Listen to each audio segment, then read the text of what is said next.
Assalamualaikum warahmatullahi wabarakatuh.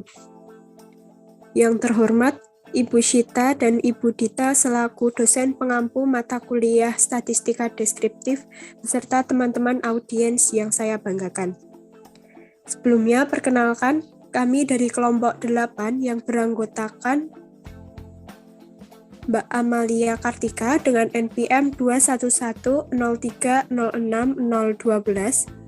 Selanjutnya ada Mbak Afifah Nurwulandari dengan NPM 21103060018. Selanjutnya ada Mas Dimas Arya dengan NPM 21203060067.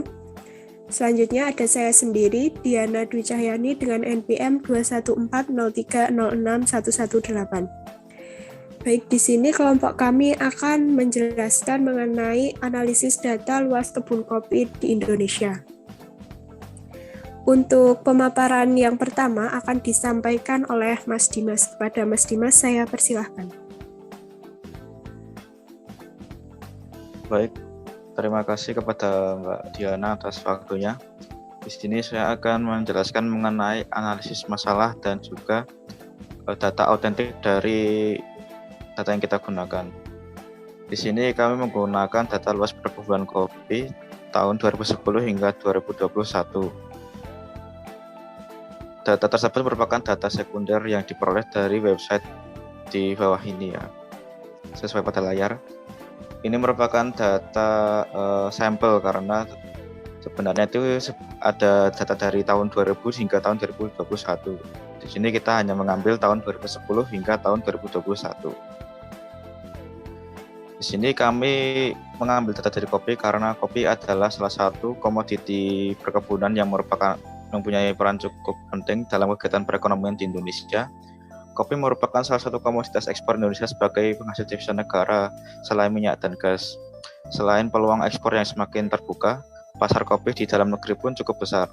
Selain itu, kopi mampu menjadi penyedia lapangan pekerjaan dan sumber pendapatan bagi petani perkebunan kopi maupun bagi pelaku ekonomi lainnya yang terlibat dalam budidayanya. Luas lahan dari ladang kopi ini dapat diartikan sebagai keseluruhan wilayah yang digunakan sebagai tempat menanam atau mengerjakan proses penanaman. Ketersediaan luas lahan menjamin hasil atau jumlah yang akan diperoleh petani dalam setiap proses produksi pertanian. Jumlah luas lahan akan meningkat dan akan berimbas pada pendapatan petani yang akan meningkat pula. Begitu pula sebaliknya, tanah yang digarap sebagai suatu faktor produksi penting mencakup sebagai semua sumber daya alam yang digunakan dalam proses produksi, seperti perumpamaannya itu menggunakan permukaan bumi, kesuburan tanah, sifat-sifat sumber daya udara, air, mineral, dan seterusnya. Dari data di atas tadi, bahwa luas perkebunan kopi dari tahun ke tahun mengalami peningkatan ya. Walaupun pada tahun 2014, 2015, dan di tahun 2017, luas perkebunan sempat mengalami penurunan. Penurunan luas tersebut mungkin dipengaruhi oleh beberapa faktor seperti yang terjadi alih fungsi lahan, menurunnya permintaan pasar, dan lain sebagainya. Dalam suatu dekade ini, luas lahan perkebunan kopi mampu meningkat sebesar 58,1 ribu hektar. Dengan ini diharapkan produksi kopi mampu menggerakkan roda perekonomian di Indonesia. Kemudian ini ada data autentik yang kita pakai. Yang pertama ini data tahun 2010 di mana untuk lahan kopi ini masih di 1162,8 hektar. Kemudian meningkat menjadi 1185 hektar di tahun 2011 dan mengalami peningkatan lagi di tahun 1187,7 pada tahun 2012. Kemudian di tahun 2013 kembali meningkat menjadi 1194,08 hektar. Kemudian pada tahun 2014 ini mengalami penurunan menjadi 1183,7. Dan tahun 2015 juga mengalami penurunan menjadi 1185,83,2. Untuk tahun 2016 ini meningkat cukup saja menjadi 1188,9. Kemudian tahun 2017 ini menurun kembali menjadi 1191,6 dan di tahun 2018 ini kembali meningkat menjadi 1210,7 hektar. Untuk 3 tahun terakhir yaitu 2019 ini kembali meningkat menjadi 1221,1 hektar. Kemudian tahun 2020 ini menurun menjadi 1220,9 hektar. dan di tahun 2021 ini meningkat secara pesat menjadi 1.235,5 hektar. Baik, mungkin itu saja yang dapat saya sampaikan. Saya kembalikan ke moderator. Terima kasih.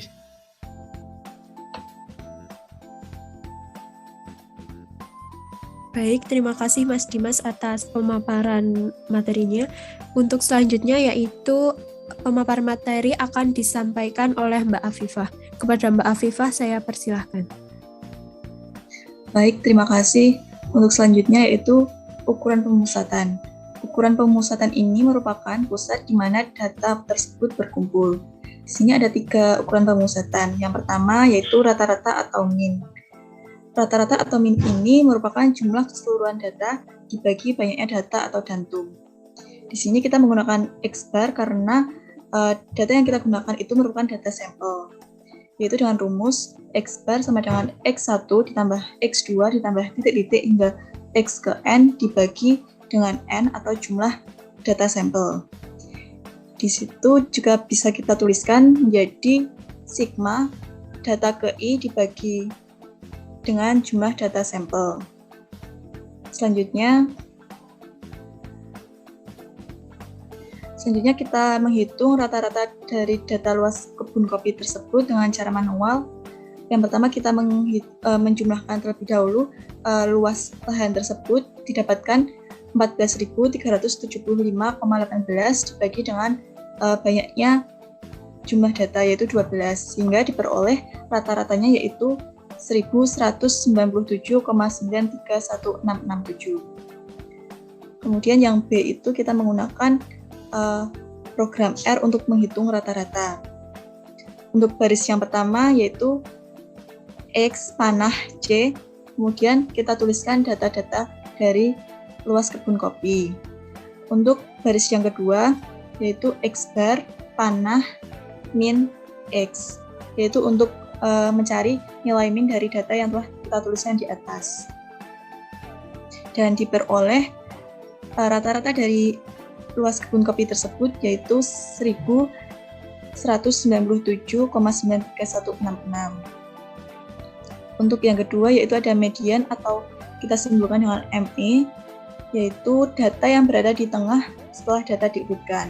Di sini ada 3 cara untuk mencari median. Yang pertama apabila N-nya ganjil, ME sama dengan data ke setengah dikali N plus 1.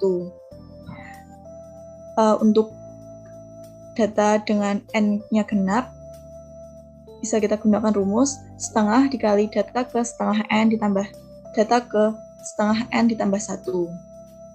Kemudian apabila data merupakan data kelompok, kita gunakan rumus B ditambah L dikali setengah N per F besar dibagi dengan F kecil, di mana B ini merupakan data tepi bawah kelas, L merupakan lebar kelas, N merupakan jumlah data sampel, F besar merupakan jumlah frekuensi sebelum kelas median, dan F kecil merupakan frekuensi kelas median. Selanjutnya kita akan menghitung median dari luas kebun kopi. Yang pertama kita urutkan terlebih dahulu, kemudian karena jumlah datanya ada 12, berarti kita menggunakan rumus setengah X setengah N ditambah X setengah N ditambah 1. Maka didapatkan setengah dikali data ke-6 ditambah data ke-7. Kita substitusikan data ke-6 dan ke-7-nya dan kita jumlahkan menjadi mediannya yaitu 1192,84. Kemudian untuk menggunakan program R, kita inputkan data sama dengan C, kita tulis data luas kebun kopinya, kemudian baris yang kedua yaitu median dalam kurung data untuk mencari median dari data tersebut. Dan diperoleh hasilnya yaitu 1192,84.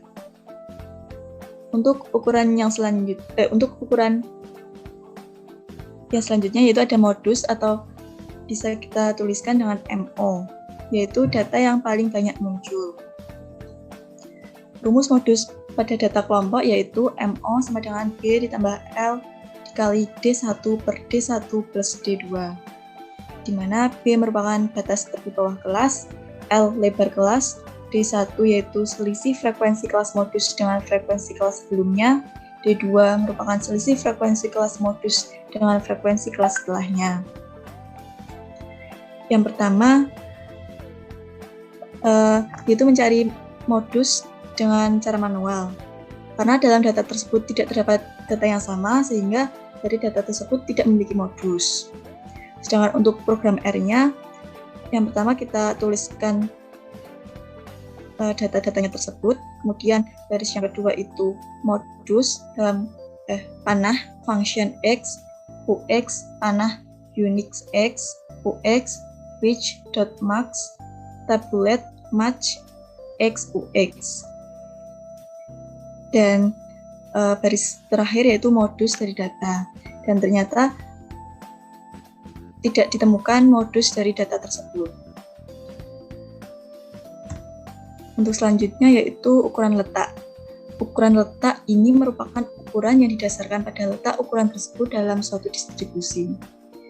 Ukuran letak ini dapat dinyatakan dengan fraktil, yang mana fraktil ini adalah nilai yang membagi data berurutan menjadi beberapa bagian. Di antaranya adalah kuartil, desil, dan persentil. Yang pertama ada kuartil atau disimbolkan dengan QE. Kuartil ini merupakan nilai yang membagi sekumpulan data menjadi 4 bagian yang sama setelah data diurutkan. Kuartil ini memiliki rumus I dikali N plus 1 per 4. Dengan I adalah kuartil ke dan N merupakan jumlah data sampel. Selanjutnya untuk mencari kuartil, kita harus mengurutkan data-datanya dari terkecil hingga terbesar terlebih dahulu. Di sini kami mencari kuartil pertama, jadi I-nya kita masukkan 1 dan N-nya kita masukkan 12, sehingga diperoleh 3,25. Jadi kuartil pertama yaitu data ketiga ditambah 0,25 dan didapatkan 1183,95. Untuk kuartil 2 dan kuartil 3 sama dan didapatkan kuartil 2-nya itu 1192,1 dan kuartil 3 yaitu 1211,45. Untuk yang kedua yaitu ada desil. Desil ini merupakan nilai yang membagi sekumpulan data menjadi 10 bagian yang sama setelah data diurutkan. Desil ini memiliki rumus I dikali N plus 1 dibagi 10. Nah, untuk mencarinya kita harus mengurutkan terlebih dahulu. Di sini kami mencari desil kedua, jadi I-nya kita masukkan 2, N dimasukkan 12, dan diperoleh 2,6. Jadi desil kedua yaitu data kedua ditambah 0,6 dikali data ketiga dikurangi data kedua dan diperoleh 1183,5. Untuk selanjutnya yaitu ada persentil. Persentil merupakan nilai yang membagi sekumpulan data menjadi 100 bagian yang sama setelah data diurutkan. Dan rumusnya yaitu I dikali N plus 1 dibagi 100. Nah, untuk mencarinya sama, kita urutkan terlebih dahulu. Dan di sini kami ingin mencari persentil ke-70. Jadi, I kita masukkan 70 dan diperoleh 9,1. Jadi, persentil ke-70 yaitu data ke-9 ditambah 0,1 dikali data ke-10 dikurangi data ke-9. Diperoleh 1211,72. Untuk selanjutnya, saya kembalikan ke moderator. Baik, terima kasih Mbak Afifah. Untuk penjelasan selanjutnya akan dijelaskan oleh Mbak Amalia. Kepada Mbak Amalia, saya persilahkan. Untuk selanjutnya yaitu ukuran persebaran. Ukuran persebaran adalah ukuran yang menyatakan seberapa jauh penyimpangan nilai-nilai dari data nilai pusat atau ukuran yang menyatakan seberapa banyak nilai data yang berbeda dengan nilai pusatnya. Untuk yang pertama yaitu jangkauan. Jangkauan adalah selisih antara nilai terbesar dengan nilai terkecil. Jangkauan disimbolkan dengan J dan dengan rumus J sama dengan X Xmax, min, Xmin. Dengan Xmax adalah nilai terbesar dan Xmin adalah nilai terkecil. Selanjutnya, kita mencari jangkauan nilai data luas kebun kopi pada tabel. Dengan Xmax yaitu 1235,5 dan Xmin 1162,8. Xmax dikurangi Xmin hasilnya 72,7. Jadi, jangkauan dari luas data kebun kopi pada tabel adalah 72,7. Selanjutnya yaitu variansi. Variansi di sini adalah ukuran seberapa jauh sebuah kumpulan bilangan tersebar. Jika variansi dari nilai X1 hingga Xn pada tabel adalah X kuadrat, maka didapatkan rumus X kuadrat sama dengan N jumlah data sampel dikali jumlah data X dikuadratkan dikurangi jumlah data ke X kuadrat per jumlah data sampel dikali jumlah data sampel dikurangi 1. Pertama-tama kita menghitung X kuadrat terlebih dahulu. Hasilnya terdapat pada tabel, kemudian didapatkan sigma X sebesar 14.375,18 dan sigma X kuadrat sebesar 17.225.103,6. Selanjutnya kita masukkan pada rumus dan didapatkan hasil 420,0273. Selanjutnya yaitu standar deviasi. Standar deviasi atau simpangan baku merupakan ukuran penyebaran yang paling baik karena menggambarkan besarnya penyebaran tiap unit observasi. Standar deviasi adalah nilai akar kuadrat dari suatu varian, di mana digunakan untuk menilai rata-rata atau yang diharapkan dengan rumus S sama dengan akar S kuadrat. Dengan S yaitu standar deviasi dan S kuadrat adalah variasi. Cara mencari standar deviasi, pertama kita mencari X kuadrat terlebih dahulu, lalu kita mencari sigma X, sehingga kita mendapatkan standar deviasi yaitu 20,494 didapat dari variansi yaitu 420,0273 diakarkan. Selanjutnya yaitu diagram yang mewakilkan tabel luas kebun kopi. Yang pertama ada diagram titik atau scatter plot. Diagram titik digunakan untuk menginvestigasi koleksi antara dua variabel. Apakah korelasinya positif, negatif, atau tidak berkorelasi? Ada dua cara menggambar diagram titik. Yang pertama yaitu menggunakan cara manual. Untuk caranya yang pertama, diagram titik mempunyai dua variabel. Kita menempatkan sumbu X sebagai penyebab dan sumbu Y sebagai akibat. Kemudian kita menggambarkan garis lurus horizontal untuk sumbu X.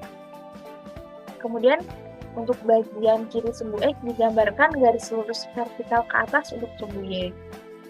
Tentukan nilai tertinggi dan nilai terendah dari masing-masing data. Kemudian tetapkan skala antara nilai tertinggi dan terendah untuk masing-masing sumbu X dan sumbu Y. Yang ketiga, buat koordinat pada lokasi kedua variabel tersebut bertemu. Ulangi hingga semua data yang sudah dikumpulkan. Kemudian hasilnya seperti pada gambar. Untuk cara yang kedua yaitu menggunakan program R. Untuk sintaksnya yaitu kita menuliskan data tahunnya yaitu 2010 hingga 2021. Kemudian kita menuliskan luasnya dari 1162 hingga 1235,5. Kemudian kita menuliskan flag tahun, kemudian flag luas, dan plot tahun, luas untuk menentukan titik-titiknya. Jika sudah, maka kita mengeblok semua bagian atau menggunakan Ctrl A, lalu kita run pada program R sehingga hasilnya tampak pada seperti gambar. Untuk diagram yang kedua yang kami buat yaitu diagram garis. Diagram garis adalah berisi garis atau plot yang menghubungkan titik data dan menunjukkan jumlah data tersebut. Diagram garis juga dapat disajikan secara manual maupun menggunakan program R. Untuk menggambar manual, pertama kita menggambarkan parameter tahun di bawah dan luas di sebelah kiri untuk melabeli diagram. Yang kedua, kita meletakkan titik sesuai dengan tahun dan luas yang ada pada data. Yang ketiga, kita menggabungkan titik tersebut sehingga menghasilkan sebuah diagram garis. Berikut adalah diagram garis yang dihasilkan. Selanjutnya, kita menggunakan program R. Sintaksnya yaitu kita pertama menulis M untuk data luas kebun kopi, kemudian N untuk tahun mulai dari tahun 2010 hingga tahun 2021. Pertama kita menggambarkan titik dengan plot N, M, type O, ini untuk menggambarkan diagram garis, X lab, tahun, Y lab, luas, kemudian color, blue, dan mine atau judul, data luas perkebunan kopi. All mine warna judul, blue. Setelah sintaks pada gambar lengkap, kemudian kita run menghasilkan gambar diagram seperti pada gambar. Selanjutnya, ada diagram batang. Diagram batang adalah diagram yang berisi batang atau bar plot yang menunjukkan jumlah dari data tersebut. Diagram ini juga dapat menggunakan cara manual. Yang pertama, menggambar parameter tahun di bawah dan luas di sebelah kiri untuk melabeli diagram. Yang kedua, meletakkan batang sesuai dengan tinggi luas yang diketahui dan pada tahun-tahun yang diketahui. Kemudian didapat diagram diagram batang seperti gambar. Kemudian yang kedua, menggunakan program R. Sintaksnya yaitu kita menuliskan luas perkebunan kopi terlebih dahulu. Kemudian kita menuliskan tahun mulai dari 2010 hingga 2021. Kemudian bar plot untuk membuat diagram batang yaitu H, X lab yaitu tahun, Y lab luas, names ARG, F, mine luas perkebunan, color blue dan color mine black. Setelah itu kita run dan menghasilkan grafik seperti pada gambar. Lanjut. Yang selanjutnya yaitu menggunakan diagram lingkaran. Diagram lingkaran juga bisa menggunakan cara manual. Yang pertama, kita menentukan keseluruhan data. Selanjutnya, kita mencari besar sudut dengan rumus banyaknya data per total data keseluruhan dikali 100%. Di sini kita menggunakan persentase dari tiap sudut. Selanjutnya, kita menggambarkan lingkaran dan menyesuaikan ukuran persentase sesuai dengan bagian-bagian dalam lingkaran, sehingga didapat diagram lingkaran atau diagram pie seperti pada gambar. Selanjutnya, kita menggunakan program R. Yang pertama, kita menulis luas kebun kopi terlebih dahulu, lalu kita menuliskan tahunnya. Selanjutnya, persentase round untuk membulatkan luas per sum luas dikali 100. Dengan keterangan, kita memaste tahun, persentase, persen, set sama dengan. Kemudian untuk kita membuat diagramnya, kita membutuhkan sintaks pie, persentase, tahun, mine, data, luas kebun kopi. Sehingga didapatkan hasil diagram seperti pada gambar.